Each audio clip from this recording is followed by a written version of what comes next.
Good evening and welcome to Next on the Tee with Chris Mascaro, where PGA and LPGA players, legends, and top instructors go to share their stories, insights, and playing lessons. Join Chris every Tuesday night at 8 p.m. Eastern Time as he talks with the greats of the game. Tonight's show is sponsored by the French Lick Resort, Ben Hogan Golf, the PGA Tour Superstore, 2 Under, the Salt Creek Golf Retreat, TaylorMade Golf, the Bobby Jones Apparel Company, and Super Speed Golf. Now, here's your host, Chris Mascaro.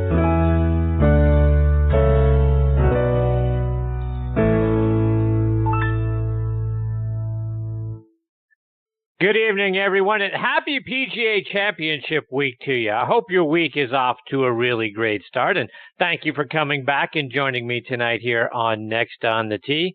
So who you got this week? You think it's going to be Tiger? Do you think he can make it 2 in a row, 16 majors, tie Sam Snead with 82 victories? Or, does Brooks Koepka continue to be the Chris Carter of golf and all he does is win majors?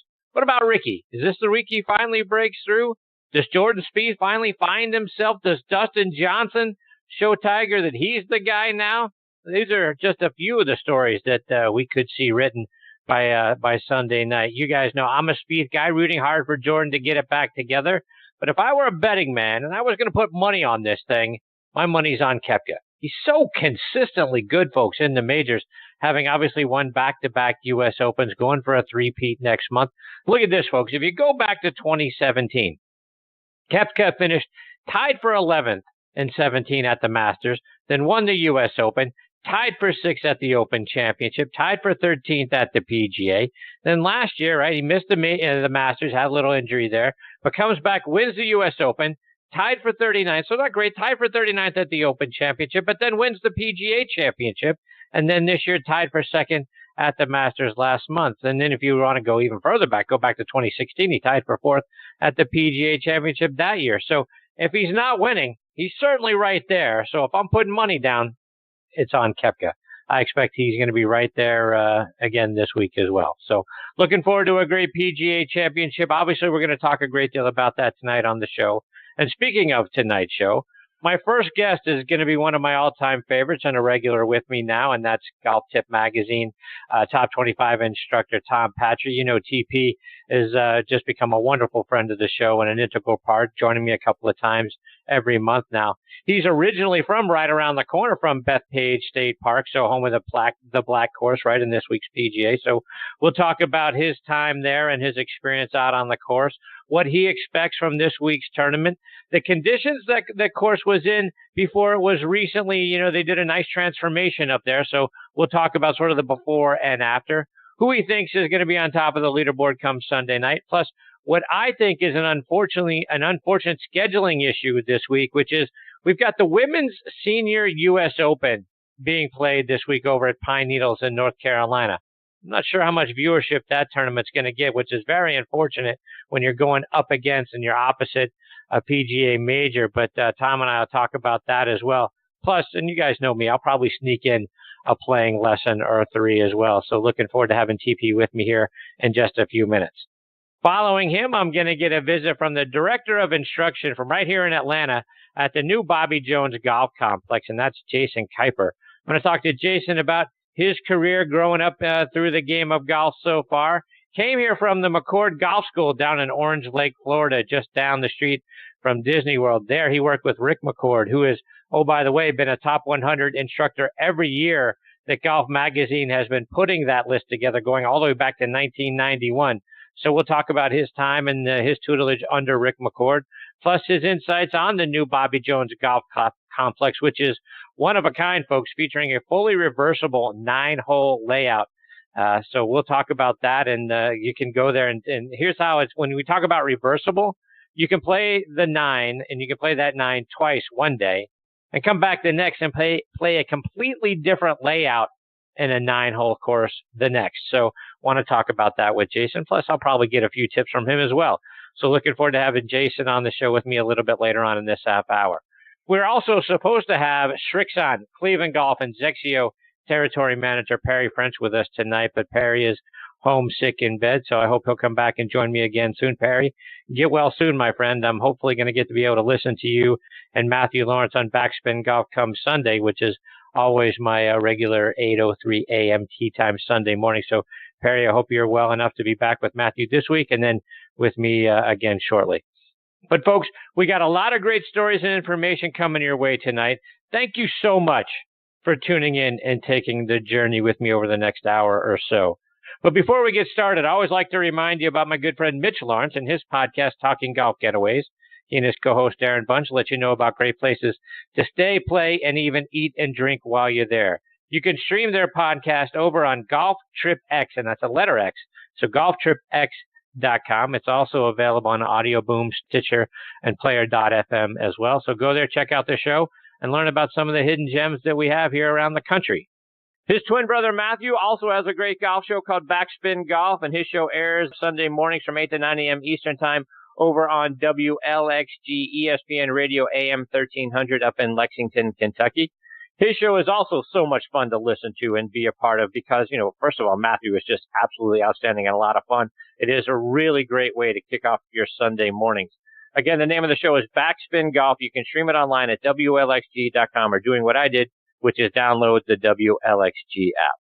And folks, as you know, we are sponsored by the French Lick Resort. Let's hear a word from our friend Steve Rondinero about what they have going on there this summer. It's a Pete Dye masterpiece, the Pete Dye course at French Lick Resort. Pete says its location on one of the highest points in Indiana makes it special. The long views, you can see maybe 20 and 30 miles from many of the fairways and many of the tees and greens, and you can see it in 360 degrees. Donald Ross's Hill Course put French Lick on the golf map more than 100 years ago. It's where Walter Hagen won the 1924 PGA Championship, and the place where today's Symetra Tour ladies battle each year. It's the ambience around it that makes the golf course. Combine our many resort amenities with legendary golf, and you have a getaway like no other. French Lick Resort is the home of the Senior LPGA Championship, won in 2018 by World Golf Hall of Famer Laura Davies. Play the courses champions play. Plan your trip now, online at FrenchLick.com. Yeah, folks, go online to FrenchLick.com to see for yourself what a beautiful place they have up there and to book your stay as well. I also want to tell you about our good friends at the Ben Hogan Golf Equipment Company. Now, folks, if you haven't hit Ben Hogan irons since maybe the 80s or the 90s, do yourself a favor and get a demo iron from either their Fort Worth, PTX, new PTX Pro, or Edge irons and go out on the range and compare it to whatever it is you have. Now, all Ben Hogan irons and wedges are handcrafted one at a time in their Fort Worth, Texas factory. So no mass production, no shortcuts. Now you can order custom-made irons, wedges, and hybrids by going online to benhogangolf.com. And they're going to build those clubs to your specifications. And best of all, charge you a fraction of the typical retail price. Check out their complete line of forged irons, wedges, utility irons, hybrids, bags, accessories. And they've now introduced a new driver and a fairway wood this week as well. Check it all out online at benhogangolf.com. Please also check out our friends at the Bobby Jones Apparel Company by going online to bobbyjones.com. They've got their summer collection out. The thoughtful selection are rooted in character and endurance. The signature details, colors, and fabrications remind you that you are well on the way to the game you were meant to play on the course and in the course of life as well. Check out their summer collection online at bobbyjones.com.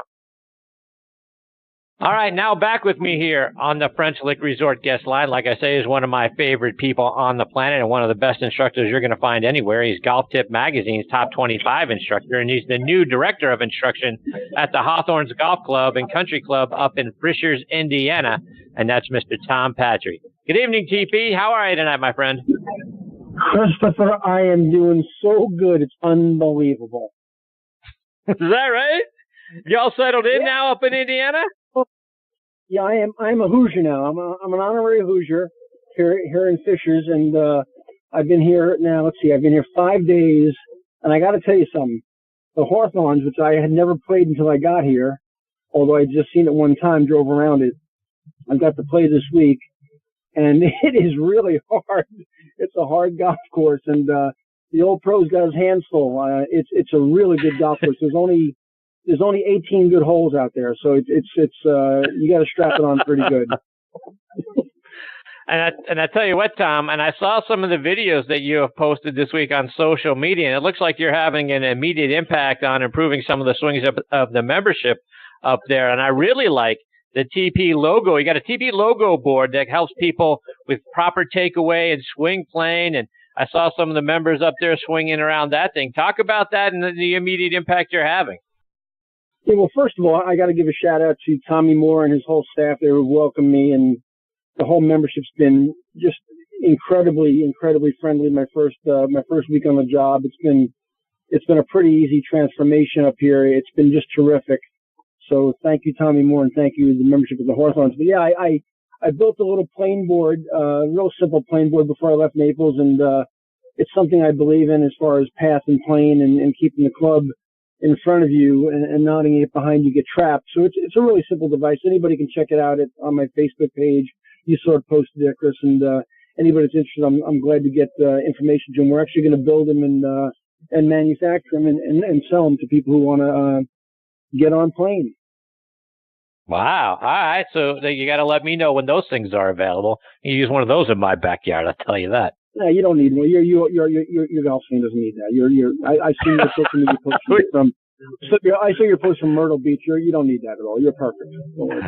I appreciate you, Tom. So here we are, TP, PGA Championship week. Bethpage Black being the site of this week's major, which is right in the backyard from where you grew up. So talk about that area and the time you spent out at Bethpage. Okay, can you imagine an area where you can just go? Let's go down the list. Bethpage Black, Bethpage Red. By the way, if you don't know anything about Bethpage Red, it's really, really good. Okay, Shinnecock National, Maidstone, Friars Head, Sabonic, Atlantic, Meadowbrook, the Creek Club. I mean, Long Island's pretty strong, and we haven't even got to Westchester County or upstate New York. But yeah, I grew up playing some golf at Bethpage State Park. It's a public golf course. I was a public course kid, and architecturally, I mean, if you haven't been to Bethpage Black and it's only pictures you've seen on TV, like Augusta, doesn't do Bethpage Black any justice at all. I think personally it might be Tillinghast best. And I'm a Wingsford fan and I'm a Tilly fan, but Bethpage Black is, you talk about strapping it on now. There is, you better have your seatbelt on the first tee because it's a tough, brutally long, punishing, and fair, by the way. Everything's right in front of you. No tricks, no gimmicks. It's just a hard championship golf course. And Tom, to that end, right, for those of us who fancy the opportunity to play there someday, since it is, like you mentioned, a public golf course, but they actually have warning signs posted that the black course is extremely difficult and should only be played by accomplished golfers. Do you think is that really the case? Is there just not a way for a guy like me who may shoot, in the mid 80s on a normal day to go out there and enjoy that golf course? Is it just going to beat the heck out of me?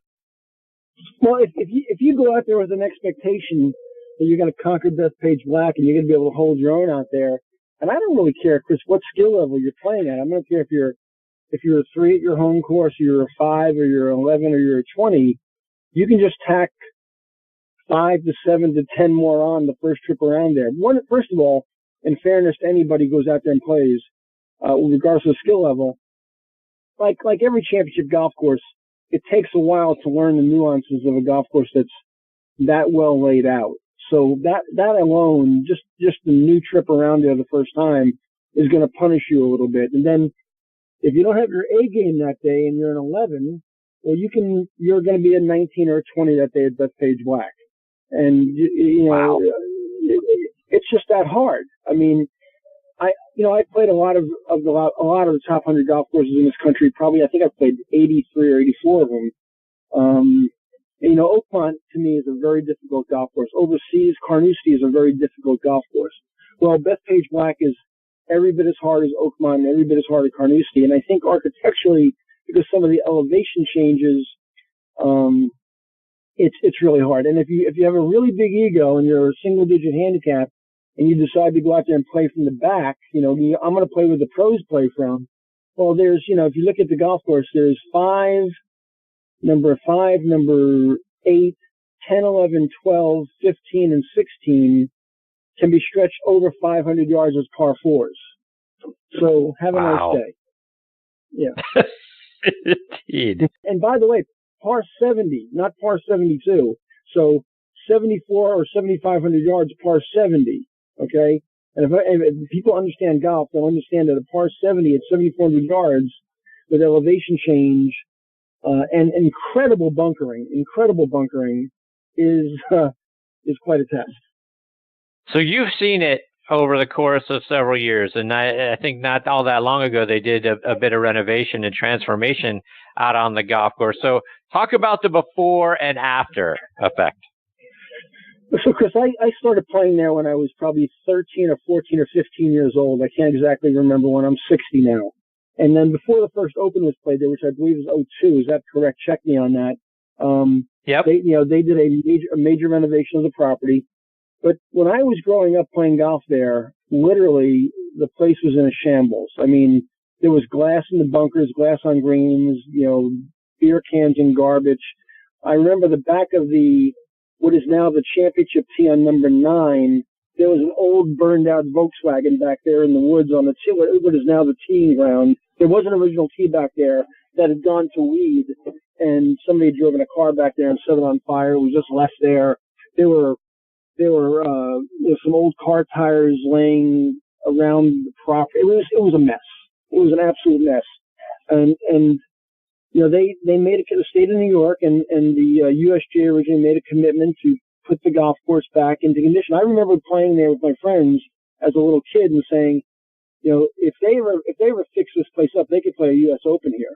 Well, my dream came true. They played a U.S. Open there and more. It's been an incredible transformation. Reese Jones did a wonderful job in not disturbing the original intent of Tillinghast. The state of New York and the USGA did a wonderful job in not disturbing the original intent of Tillinghast. And the transformation has been absolutely incredible. The agronomists that participated, the people who work there day to day take a lot of pride in the facility now. It's been an incredible, as a native Long Islander and as a golf professional and as a passionate golfer, it's made my heart so happy to see that whole facility. And by the way, the trickle-down effect is that red's in better shape, blue's in better shape, green's in better shape, and yellow's in better shape. 5 golf courses there, and they're all reaping the benefits of the revenue that's been produced and poured into the facility. It is, without question in my mind, the premier public facility in the world. So, Tom, you've talked, about the condition of the course. You've talked about elevation change. Now, they got an inch of rain up there yesterday. There's a chance for more rain on Friday. High temperatures are going to be in the mid-60s, lows in the low 50s. So it's going to be cool. Got an opportunity for it to be damp. The rough up there is already very lush from what I'm hearing from the players. So it seems like it's going to have a premium on driving the ball in the fairway. What's it going to take to win up there this week? Well, I think, Chris, it's a double-edged sword. When the golf course plays soft, the ball will stay in the fairways, effectively play wider. The greens hold better. Okay, so you give that to a skilled player, and he now has an advantage. The disadvantage is with cool temperatures and soft fairways, the ball does not go as far. So, listen, let's face it, today's modern player hits it a mile. So if somebody has a good driving week in terms of accuracy and dispersion, and it's a Brooks Koepka or it's a Tiger or it's a John Rahm or anybody that bombs it, okay, they have a distinct advantage. I feel sorry for the Jim Furyk's and the Zach Johnsons of the world. They're going to wear out their hybrid and their 5-wood and their 3-wood. They're going to wear it out. And I just don't think, and I have a lot of respect for those guys. Don't get me wrong. I'm not disrespecting anybody, but the player that does not bomb the golf ball this week in its soft fairways and the length of that golf course is really going to struggle. So I think what you've effectively done with those temperatures and that rain is you've eliminated probably half the field. So if you make a little chart, Chris, tonight before you go to Betty Bye, and you put down Brooks Koepka and you put Nicholson down and you put Tiger down and you put whoever kind of comes to mind that can keep the ball in the air a long time, you can eliminate the rest of those guys, because those guys have a big advantage this week. Well, what about the driving accuracy piece of that, Tom? I mean, I don't think anyone would ever categorize Phil Mickelson as a accurate driver of the golf ball, and probably not even Tiger for that matter, because if you stray and now you get into that lush rough that's going to be wet and it's going to be cool, and to your point, the ball's not going to travel as far, I mean, you could be hacking it out of there, couldn't you? Chris, I mean, you gotta keep the ball in play. I mean, you gotta drive the ball, long and straight. So I disagree a little bit on Tiger. I think Tiger's driving gets a bad rap. I think he's smart enough to hit 3-wood and can still hit the 3-wood an awful long ways. Phil, I question his brightness sometimes and his decisions off of tees. So I don't like Phil. Wouldn't be one of my picks. But stranger things have happened. But, Brooks drives the ball beautifully. Dustin Johnson, who we haven't mentioned yet, drives the ball beautifully. So it's going to be somebody who drives the ball in play and has some speed, no doubt about it. So from a course layout perspective, Tom, is this a left to right hitter's dream? Is this a right to left hitter's dream? Who, from a shot shaping perspective, who does the course favor? Well, I'm just going through it in my mind right now as you ask that question. So 1's a dogleg right, 2 requires a little draw, 3 is a straight ball, 5 is a little bit of a cut, 6 is a draw, 7 is a fade. So you see the pattern. There is no pattern. You've got to be able to move the ball both ways. And one of the brilliances of Tilly and of all great architects is they make you hit a variety of golf shots in championship play. And Bethpage will test every shot you've got in your bag. I promise you, Chris, every club in your bag better be sharp, because there's no let up anywhere in that golf course. None. Zero. Number 2, they talk about number 2 being a relatively short par 4. It's really tight. You got to shape it right to left perfectly. The green is very elevated. You're going to hit a relatively short iron in there, but no depth perception. It's a very deep green. You got to get on the right quadrant on the green on the second shot. It's almost a blind, not blind, but it's a very uphill. You'll see the top of the flagstick type of shot. It's a really great short par 4. And I'm trying to think if there's what I would categorize any other great short par 4s. 18 plays relatively short for these guys, but it's extremely well bunkered, and the second shot is straight up the hill to finish. So the holes are slight. Maybe categorize them as slight let-up holes. Then they get a little tighter and they get a little bit more extreme in terms of elevation change. So he's used the piece of land beautifully. It's a Picasso on grass. It's just a great layout. So, Tom, you've mentioned a couple of players' names so far. Who do you expect to be at the top of the leaderboard come late Sunday afternoon? Well, if it wasn't Chris Mascaro and it wasn't Tom Patri, which are 2 of my favorites, Mine how too. can you not? Exactly. How can you, after your introduction and the things you spurted in terms of stats, which I had already read, how can you leave Brooks out of that? Brooks has got to be one of your top picks. I think DJ's got to be a top pick. I know DJ kind of spit the bit at Hilton Head a couple weeks ago. I think that's an anomaly. I don't think that stays with I think great players have short memories. So I think DJ's back in the mix. My dark horse, and I think it's more of an emotional dark horse than anything, is Ricky Fowler. I think Ricky drives the ball beautifully and he puts the ball like Jesus, so we're all waiting for Ricky to have that breakout week. John Rahm, you can't discount John Rahm because he's just so strong and drives the ball beautifully and he's so hungry. But listen, don't we all want to see Tiger and Brooks on Sunday? Isn't that what we want to see?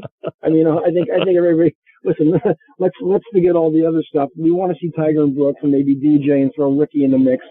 That'd be a lot of fun. But, I think those are my names that, come to mind immediately. Tom, switching gears a little bit, a tournament that's going to get almost no attention this week, which is a crime, is the Women's U.S. Senior Open Championship, which is being played at a spectacular course, Pine Needles, over in Southern Pines, North Carolina. This seems like an egregious scheduling error by the LPGA and the USGA to have this event going on over there. What are your thoughts? I mean, we're going to miss out on, I think, on some great golf because it's going to be in relative obscurity. So I'm going to first say how bad I feel for those senior women golfers who are really talented and deserve to be showcased. And then I'm going to get in a lot of trouble by saying, how many times can the USGA screw up in one decade? Can they do it 50 times? Can they do it 60 times? I mean, how stupid do you have to be to try to get an event that's only a couple years old off the ground and promote women's senior golf? And then let's just schedule that opposite the PGA Championship in metropolitan New York on Bethpage Black. Let's just schedule that event opposite the PGA major in metropolitan New York. Let's just do that. That's a really good idea, don't you think? That's a great idea. Uh-huh. I mean, indeed. I mean, it's just the most, pardon my French, asinine decision in the history of major championship golf, and they do it on a regular basis. Nice job, USGA. Yeah, I'm with you. I can't imagine being a part of that planning session and putting it on the calendar, and either A, nobody realized that the PGA Championship was moving to May, and they did it so far in advance that they couldn't undo it. I don't know. It just makes zero sense to me, Tom. To your point, I mean, this is a relatively new event on the Senior Women's Tour, and to have it against the PGA Championship, I don't know. I can't imagine that they couldn't have gone back and changed it when the dates changed for the PGA and moved it a week or so to get it out of the way of a men's major championship. But this is a disaster for this tournament because it's going to be on the Golf Channel at 3 a.m. on reruns, and that's the only time anyone might tune in to watch it. It's a shame because these talented women deserve better than that. With you.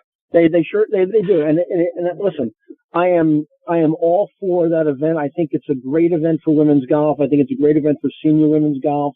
I think it's a necessary event for senior women's golf. It should be showcased. It should be put on a pedestal. These are women that are legends that paved the way for today's players. They deserve better than this. And you know what?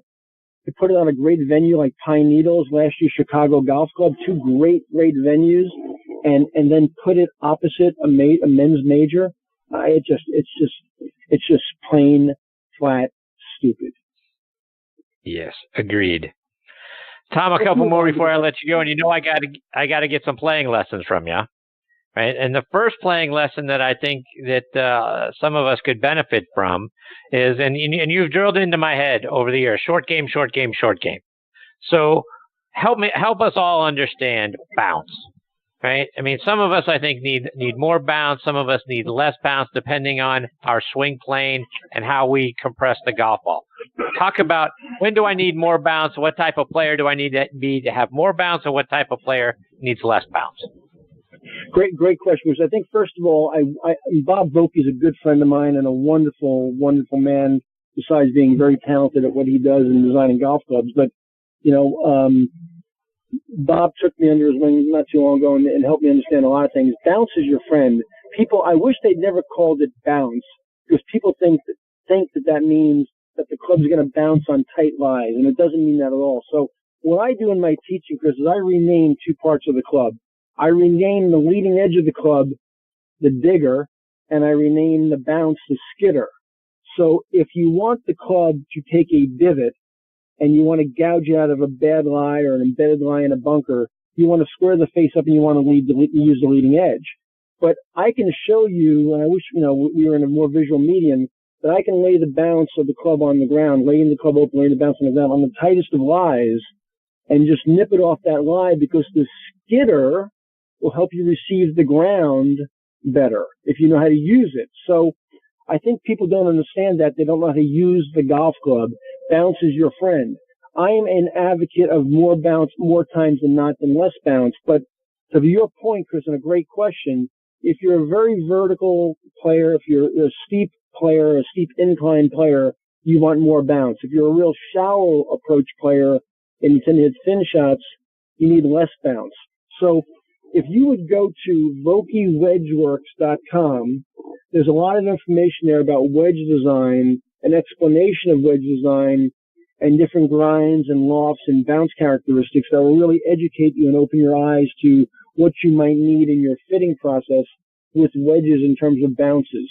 Bob is a genius. The website is highly educational. It's really an eye-opener for the average player, but that's where I would start.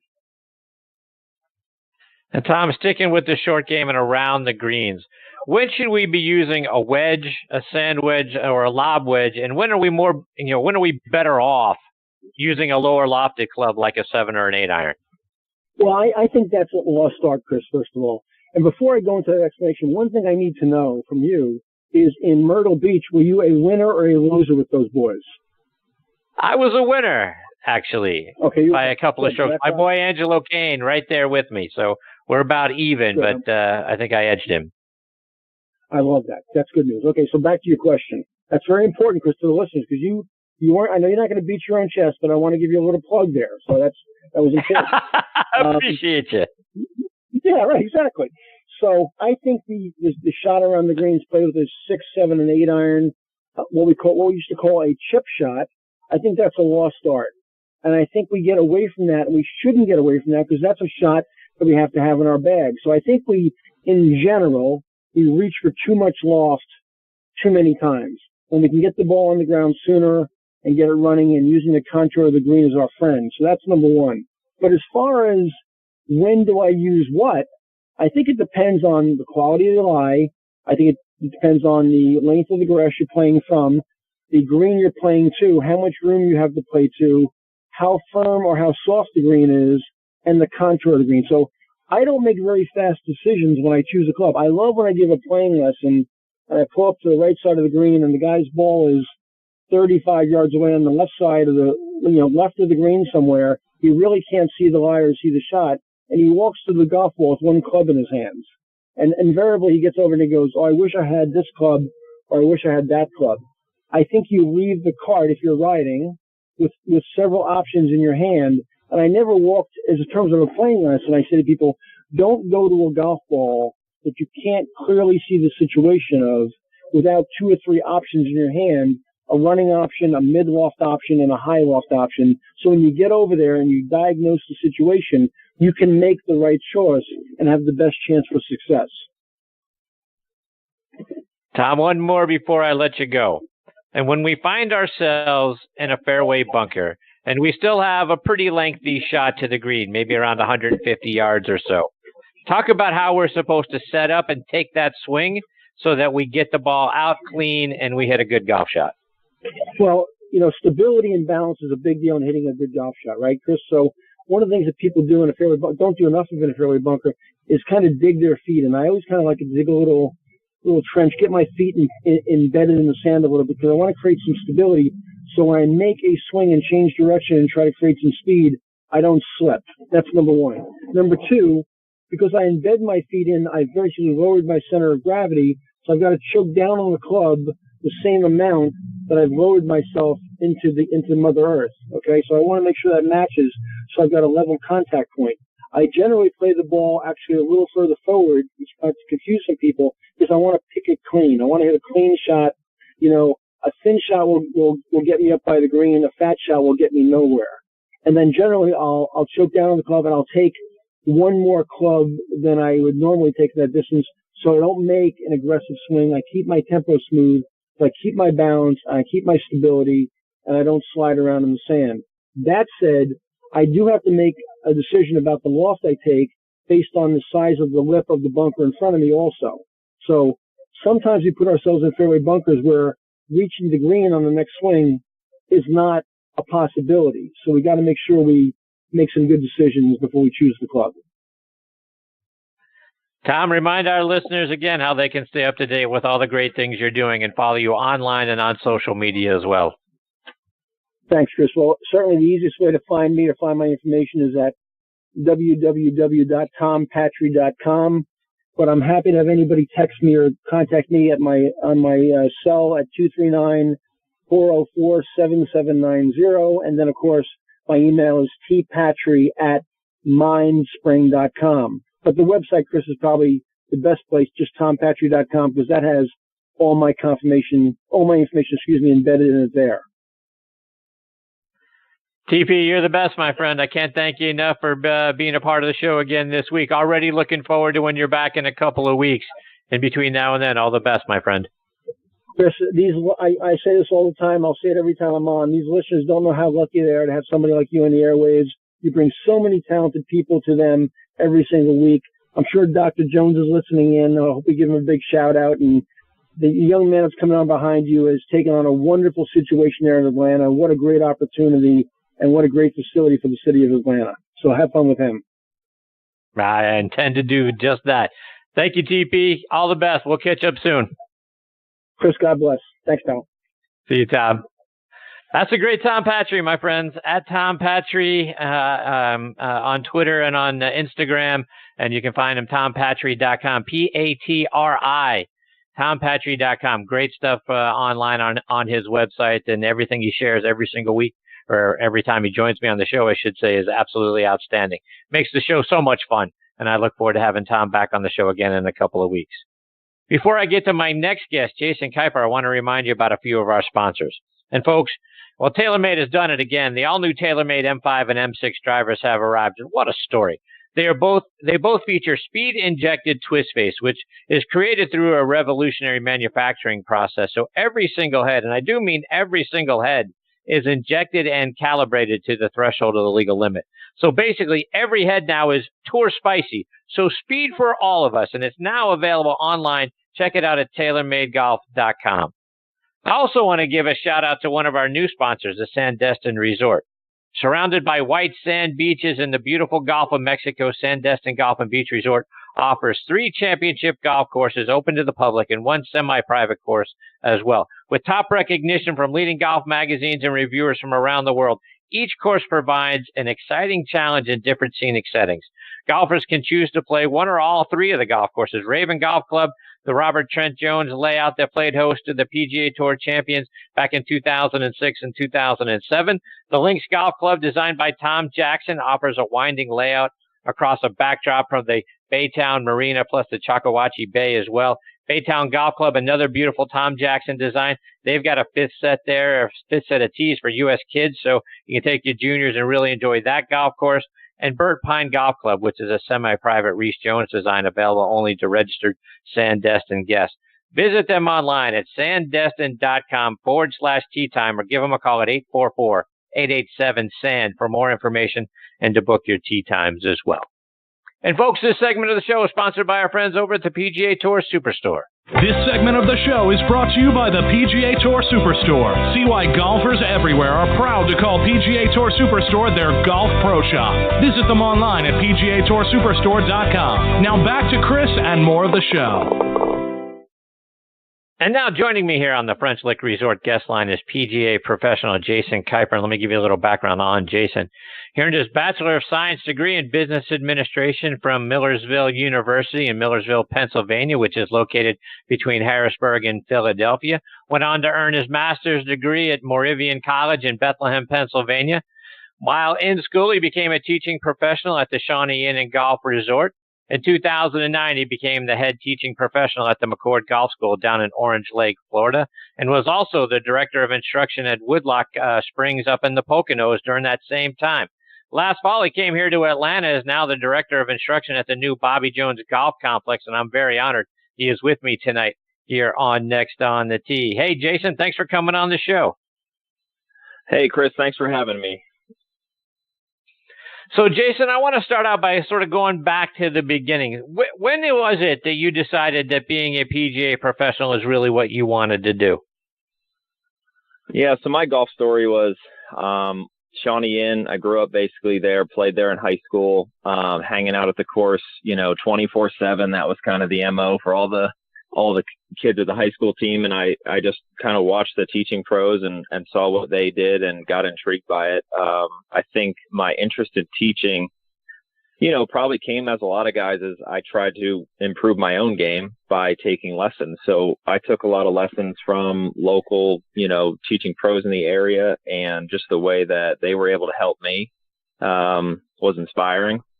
and they made a difference in my game. And I saw how I got better, quickly. I started the game pretty late. I actually didn't pick up the game till I was 16, but took a lot of lessons early, right away. And that helped me progress. And without those lessons, I wouldn't be here today. So all those early pros that I took lessons from when I was in high school really paved the way and got me interested in it. Went to school, went to college, didn't really know what I wanted to do, but every time I went away from golf, I always went back to golf. So it was one of those things that no matter how hard it seemed like I tried to get away from the game sometimes, it always pulled me back in, and I'm thankful it did.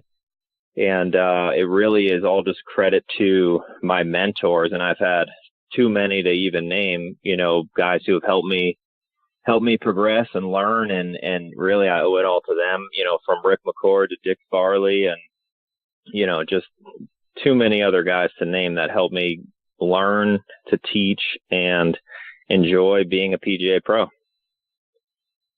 And Jason, you mentioned, you didn't know what you wanted to do, but the game sort of always pulled you back in. Was there an event in your life or something that you saw or, experienced that said, you know what? Yeah, I want to teach this game? Well, I finished grad school in the summer of 2008, which is pretty much the worst time in the history of the world to finish an MBA because of the market was so terrible. And I went back to Shawnee with a master's degree, and I said, all right, I need a job. So I worked outside. I worked outside staff with a master's degree, and I really enjoyed it. And actually, a good friend of mine that summer qualified for the 2008 Open at Torrey. So I had the honor of going out there with him and spending time. He played at Torrey in 2008, and I had the little swing coach badge, and I was like, this is pretty cool. And, I had that luxury of just because we grew up together and we were best friends.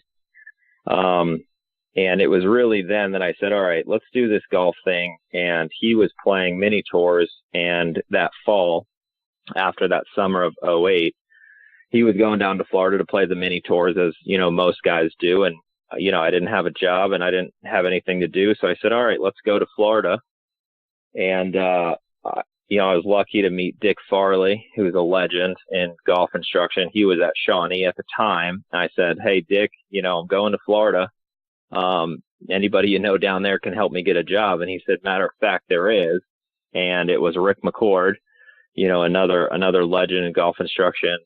And Dick got me set up with Rick, and, the rest is history, as they say.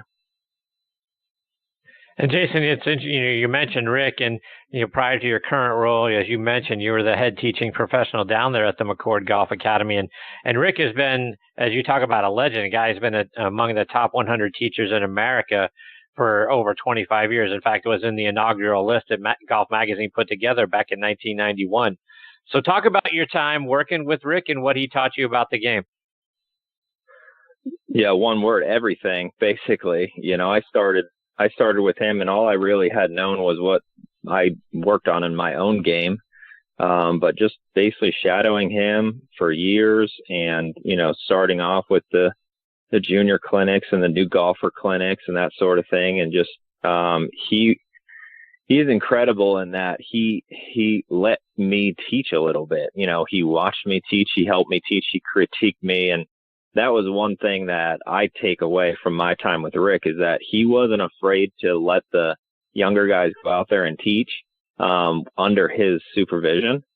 Whereas, a lot of times, a lot of directors of instruction and top names, it's me, and I'm going to teach, and I'm going to take all the good clients and this and that. They really don't give a lot to the staff instructors. And without that, a lot of young guys get burnt out because they're really not given the opportunity to go out there and learn and make mistakes and teaching. But Rick was always there to kind of help out if the lesson got off track or whatever. And, that's something that I'll take away with me forever, as now, fortunately I'm in a position where I can, bring some staff on and help them learn and grow. And I'm actually really starting to enjoy that, where I'm able to mentor some staff. And Jason, you mentioned junior clinics, and you're one of the top junior instructors. And I was curious to get your thoughts. How do you keep kids excited about the game of golf, wanting to come back and learn and continue to play and make it a game for a lifetime?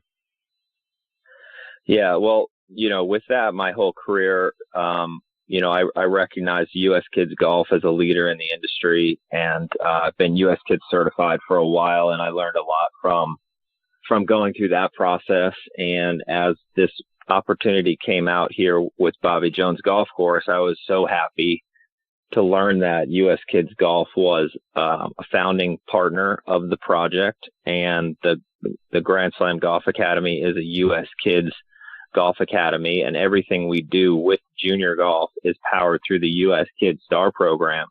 And that program is so well put together that it's so easy to get kids involved. It's just one of those programs that you really, if you just commit to it and do it, the kids get excited.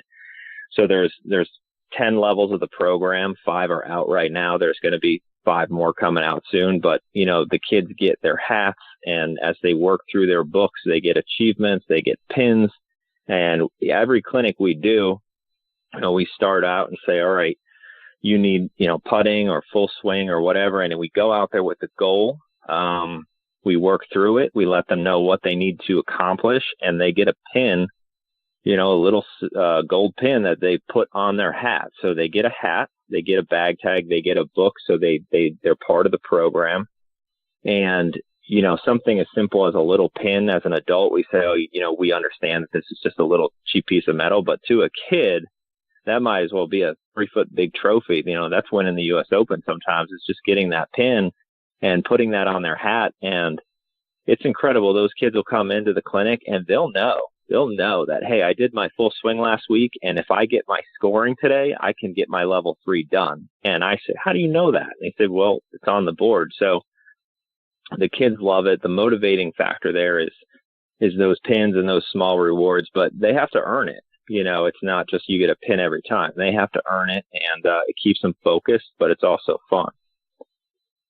Yeah, that's awesome. That level of recognition, and I can see where that would mean a great deal to a kid. Heck, it would mean a great deal to me if I was able to show the achievements that I made in the game of golf. So kudos to you for doing that. And Jason, and I know from being the father of 3 kids, attention spans aren't what they used to be when I was a kid. How are you keeping the kids not only excited about playing the game, right, but really just staying involved? Because typically nowadays, right, the kids are involved in their phones, they're involved in video games, their attention spans don't last more than 10 minutes to do much of anything. But you're there and keeping these kids energized and playing a game that takes a little longer than 5 or 10 minutes to play. How do you do that? Yeah, the trick is just games-based learning. It's just coming up with creative ways to play games, whether it's putter pull or chip-tac-toe or, chipping bocce, things like that they're learning, and you can mix in a little coaching there. You can mix in a little bit of instruction strategically, but all the kids think is they're playing a game against their buddies. They're just trying to get it close to the hole or get it in the hole. And the more gamification you can make of that instruction, the better it is. I mean, the worst thing you can do is just stand there and beat balls for 45 minutes because you're going to lose them and they're never going to come back. But the key is make it fun, use colored golf balls and colored cones, and put up targets that they can hit the ball into or through. I mean, the big thing the kids love is we take some alignment sticks and we put some foil there, just like the Break the Glass challenge from Big Break, and they love just wailing that ball trying to hit that foil. And they're working on their ball striking, trajectory control, all that. So yeah, just keeping it light, keeping it fun, and then just mix in some instruction when you have an opportunity. So Jason, going back to your time working with Rick McCord, how did you go from being down there and a part of his teaching school and now coming up here and being the director of instruction at the new Bobby Jones Golf Complex here in Atlanta? Yeah, so I moved to Florida in 2008, 2009, and I lived down there full-time, full years for 6 years. And the winters are great down there. The resort that I was at, Orange Lake Resort, is fantastic in the winter, but the summers were pretty quiet. So I saw an opportunity to kind of go back home, actually, and that's where Woodlock Springs works in. Is saw that job opportunity for the summer season, and with Rick's blessing, he said, "Yeah, get out of here for the summer, go up there and teach." The weather was a little bit better, and for me, it was kind of coming back home up to the Poconos. I was able to spend some time up there, and I did 4 seasons up there as a director of instruction, and that was really where I was able to, for the first time, cut my teeth in kind of creating my own academy, how I wanted to do it. That was a great experience, and I worked up there for a great PGA pro named John Pillar, who is really a long-time Philly section, top 50 Masters teachers, and he's a good teacher in his own right. So he kind of, again, let me create the academy there how I wanted to with his input. And, he's running the golf operation and I was running the academy. We had a great partnership there for a few years. And that was fantastic. Kind of going back home, I could see my parents and that sort of thing. But I have a young family, so the back and forth, the north and south thing, obviously runs its course for a lot of pros. A lot of pros do the north and south thing for a while. But with a young daughter, it was time for me to figure out kind of where I was going to be full year. Fortunately, this position came up just through the PGA, so it's not. In this case, it wasn't who you know. It was just a posting, and it hit my career links.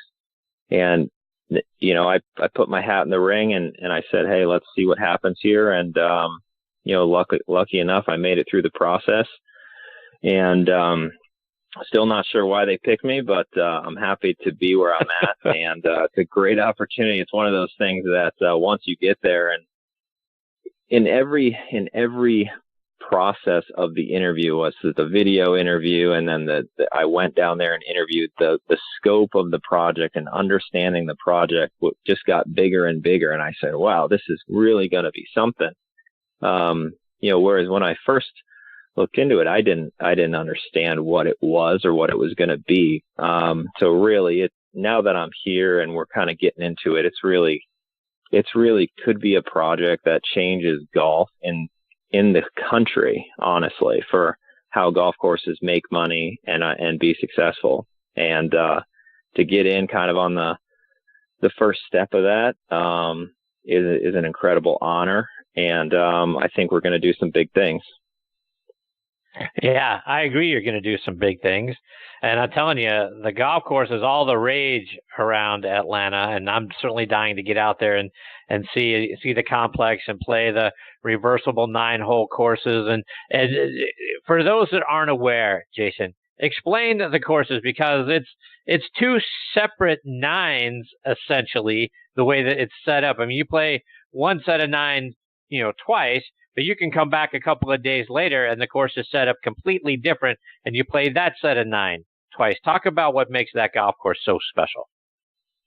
Yeah. So when they were putting the project together, and first of all, the land used to be an 18-hole course. It was a small, kind of short, tight course. And when they went to redo it, the foundation and Bob Cupp decided, they looked at the property and realized they didn't have enough land to do a quality 18-hole golf course. In fact, if they put in a normal 18-hole golf course on that property, because it's only 128 acres, it would have only been about 5,400 yards. That was the first redesign. They realized that was not long enough, of course, and they kind of went back to the drawing board and said, okay, what are we going to do? So the story was Bob Cupp understood some of the reversible nature from St. Andrews. And he said, I think we can build a reversible 9-hole course. And through a bunch of different redesigns and looking at it with the property, they decided that putting in the reversible 9 with a quality practice area and driving range, plus a golf academy, would make just as much money or more than just an 18-hole course. And the city of Atlanta needed a good range. There's not many great ranges inside the perimeter. So we'll talk about that later, I'm sure, but that's been a huge success. Back to the golf course itself, it's basically a 9-hole footprint. So if you fly over it and you look down, you look like you're looking at 9 holes. But you have, if you play it clockwise or counterclockwise, there's two different 9 holes that lay on top of each other, kind of like pancakes. So you have azalea and then magnolia. And on tee time days, which most days right now we're just doing tee times, you play it in one direction. So you can't play both 9s on a tee time day. So if you play 18, you play the same 9 twice. But if you play Monday, you play azalea. Come back Tuesday, you'll play magnolia. So that's been working out pretty good. The other way is in a shotgun format, and we do offer from time to time public open access shotguns, where we'll go ahead and shotgun everybody out onto the 9 holes, and you'll play 9 holes in one direction. And in the shotgun, everyone would play 9 holes in a row and then stop, turn around, and play 9 holes in the opposite direction. So that's really the only truly way to play all 18 uniquely designed holes. And we do that from time to time, and we do that in outings as well, where you can play all 18 holes.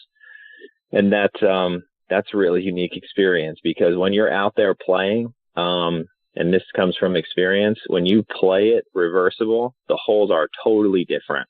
The courses are completely different from one another, which is incredible that they were able to do that. So, Jason, to your point a moment ago, and talking about practice facility, and you've got an amazing looking one there, because it's more than just a driving range. You've got it all there, from the short game range to a wonderful putting green as well. Talk about all the practice facilities that you make available to folks. Yeah, so the main range is 40 stalls, it's 40 bays. We have a mixture of mats and grass. We do a rotation that you're on the grass the majority of days, but we're on mats some days just to save the tee. The grass is, super high quality. The range balls are super high quality. We have the Bridgestone Tour practice ball. So, you're going out there and hitting a very quality range ball off of quality turf, really the best mats money can buy out there too. So everything is done really to the finest detail and the highest quality. Right now, while we're still under construction, we do have a public access short game area with a bunker. You can chip putt, you can hit pitch shots up to 30, 40 yards. And that's great, and that's adequate. There's no fee for that. It's great to just see people come down and practicing their short game, as well as hitting some balls. Once the clubhouse goes in, which we just broke ground on that, which is super exciting, we're actually going to have a Himalayan style putting course. It's going to be about a 1 acre big putting green just off the clubhouse. So that's going to be really nice and big. And we'll also have a secondary chipping and pitching area that will all be open public access that, again, doesn't really exist in the city here. And then on top of all of that, we've got the Cup Links, which is a junior golf course. It's a 6-hole golf course just off the side of the range that will be open in the fall. That's going to be really geared towards juniors and growing the game and any kind of growth of the game initiatives, where they're shorter holes, 50 to 70 yards.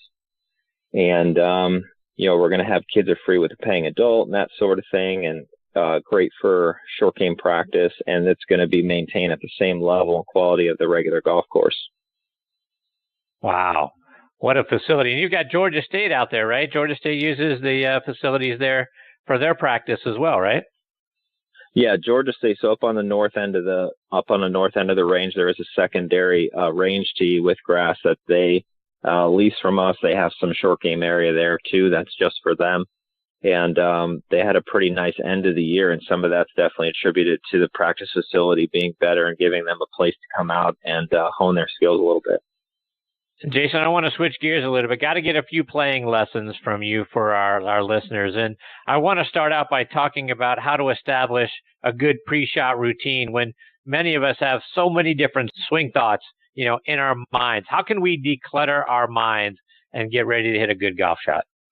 Yeah, so the key with swing thoughts and pre-shot routine is, they're good, but you've got to be careful not to let those swing thoughts be like a train coming down the tracks. And that's what it is for a lot of people. And they're basically yelling at themselves to do this and do that. And they've got 5 things on that laundry list that they're trying to check off before they even pull the trigger.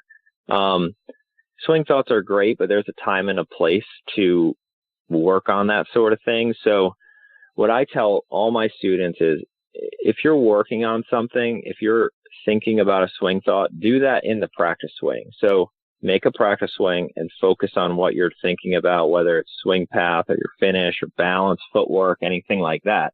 That's kind of in universe 1, we call it. So once you do that, then you just want to get up over the ball and pull the trigger and just hope that that feel works its way in there. So when you're over and actually performing the shot, you can't expect to have all those swing thoughts actually work. So do your mechanics beforehand, do your swing thoughts beforehand, and then step in there. If you're really a person that has a lot of mental problems with the game, there's a great program that I was fortunate enough to learn down with Rick McCord. It's called the Fluid Motion Factor. And the gentleman that created that, his name is Stephen Yellen. His program is really a neuroscience-based program and how you can get your mind to be a little bit quieter. And a lot of people struggle with that quiet mind aspect to it. So one of the great tips that if we have a student who's really struggling with the mental side is, we'll just have them pick a number. And during their pre-shot routine, as they're walking up to the ball, as they're waggling, as they're settling in, they're just gonna repeat that number to themselves, just very, very quietly and softly and slowly, almost as if they're whispering it to a baby. Imagine that, very, very soft. And it's incredible when you watch someone do this as the teacher. You'll see everything just slows down, gets softer. Their shoulders kind of slouch a little bit. They kind of lumber up there very, very softly. And it's a totally different approach to the ball. And all that's really doing is getting it so that your prefrontal cortex, which is the intellect part of your brain, is getting that quieter and softer. And when that prefrontal cortex kind of gets quiet, then the motor system part of your brain can really function more effortlessly and more efficiently to your body. So that's a good just tip for people if they're really struggling with their swing thoughts. Pick a number, say it very softly as you're walking up, and then pull the trigger, and you'd be surprised at the fluidity you're going to experience. Wow. What a great tip. Thank you for sharing that one, Jason. And I want to get a couple more from you. And this one, talk about the grip, making sure we have, that fundamental done correctly. Particularly with respect to stopping us from slicing the golf ball. What is the way that we should have our hands on the golf club so that we make sure we're not going to be pushing that ball off to the right? Yeah, I really, in my teaching, the grip is pretty much number 1, 2, and 3, and 4. I mean, we look at the grip so much, and there's some of my staff instructors actually, ridicule me a little bit about how much we just sit there and focus on the grip and the grip and the grip, because, and this I learned right from Rick McCord. So understanding that in the golf swing, there's a lot of cause and effect. And there's people who have swing faults, especially let's just attack this as a slicer, a right-handed player who's a slicer. Yes, they come over the top. Yes, their swing path is left. Yes, they probably aim poorly. Yes, they probably early release it and cast it, right? So you've got 3 or 4 or 5 problems there in a slice move, but all those things are effects. They're all secondary. You can't fix those unless you fix the root underlying cause, which is going to be that open club face. And the open club face is going to be caused by your grip. That's the only thing touching the club. And it's really the most important fundamental in my opinion. So again, attacking this as a right-handed player who's slicing the ball, start with the left hand. You've got to get that down deep down into the fingertips so that you can get the main part of your hand up over to the right. So the grip will be sitting down in your fingertips, and your thumb of your left hand will be over to the right of the center of the shaft. So, if you've got a logo on the grip, make sure the thumb is over to the right of that logo. And from there, you should see more the back of your hand. You should see 2 or 3 knuckles on that left hand. And the way to test that is if you get it in there properly, just holding your left hand on the club, pull the club up about waist high, and you should be able to close the club face very easily and open it just very little. Again, that's to fix a slice. You should also be able to get a very good free hinge and wrist action. So if you have it in your palm, or if you have that thumb down the middle, which a lot of people have that thumb straight down the middle, the face is going to open and you're not going to have very good wrist action. And then with the right hand, just have that match it. And again, I'd rather see that right hand a little bit more to the right. For most players, especially new players, I'd rather have both hands more to the right. That's going to help close the club face. And then, once you get the face closing, then you can start worrying about path and release and lag and angle of attack and all that other stuff. But, if you're sitting there working on path and you've got an open club face or a weak grip, you've got no chance. Jason, one more, and let's talk about setup on chip shots. Where should our weight distribution be when we're in our setup? Where should the ball position be? And then talk a little bit about shaft lean. Yeah, so for a lot of wedge shots and chip shots, I like to kind of teach just a pretty basic standard setup, which I'm going to keep the ball pretty middle with a narrow stance. With that said, I'm going to have my weight pressure more left for a right-handed player. So I'm going to go, maybe 60, 70% left, middle ball location. And as I kick my weight pressure left, the handle of the club should be a little bit forward as well. So you want the handle of the club in your hands a little bit more towards your left thigh. That's kind of a standard setup. From there, you can take a 7-iron, hit a little low chip shot. You can take a pitching wedge and hit kind of a middle running, half carry, half roll chip shot, or you can take that sand wedge and hit 2/3 carry, 1/3 roll, all from that same exact setup, same exact stance, same exact swing. The more variables you have in your setup, the harder it is to be consistent. When you're actually going to execute the shot, the biggest thing I see people struggle with is low point control, is just understanding where the club is bottoming out.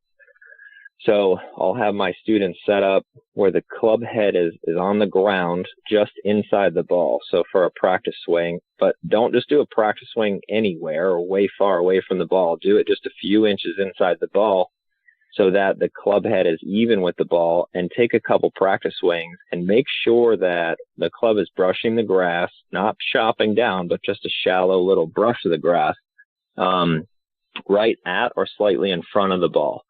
This is the easiest way to test if, you're hitting way behind, or you're scooping at it, or you're flipping at it, or sometimes players have the bottom of the swing arc too far forward. So the more you can just get some repetition of getting the bottom of the swing arc where it's brushing the grass to be right at or slightly in front of the bottom of the ball, you're going to be in good shape. And if you do that pre-swing, you can step in there with confidence because you just did it successfully and pull the trigger and hopefully have some good results. Jason, all great stuff and great tips. I appreciate very much you sharing that with our listeners. Let our listeners know, Jason, how they can stay up to date with all the things that you're doing and follow you and what's going on at the new Bobby Jones Golf Club here in Atlanta. How can they do that, whether it's online or it's on social media? Yeah, so the best place is going to be the website, which is bobbyjonesgc.com.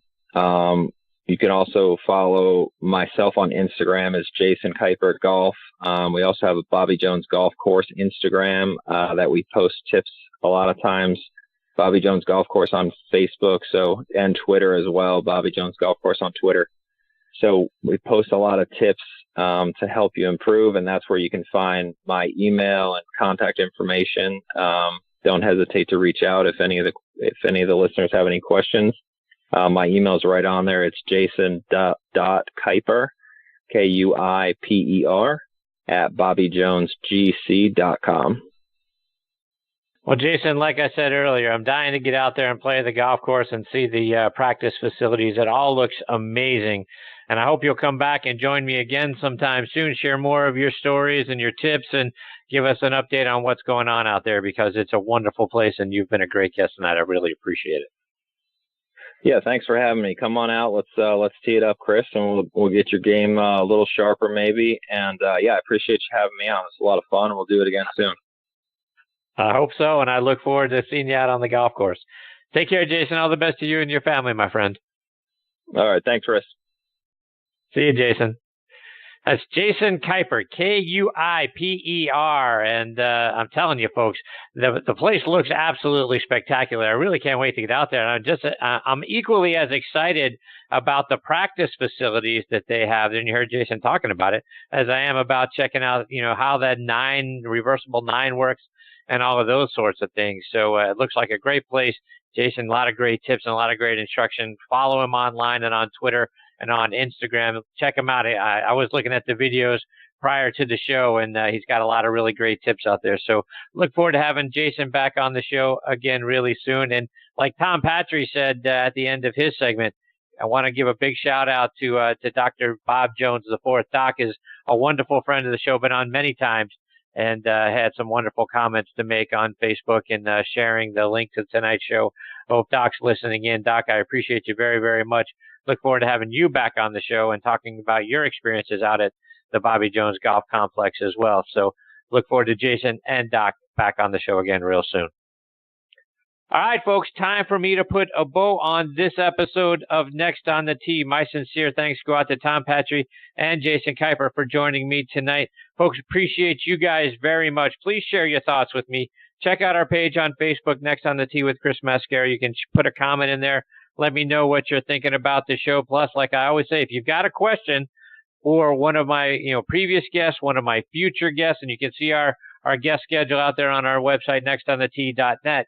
But let me know, and I'll be glad to get that question on the show and answered for you as well. So stay tuned. Give us your feedback. We appreciate it very much.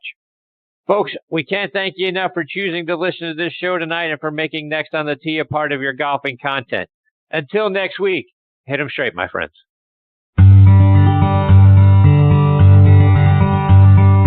You've been listening to Next on the Tee with Chris Mascaro, where PGA and LPGA pros and top instructors and media members go to tell their stories.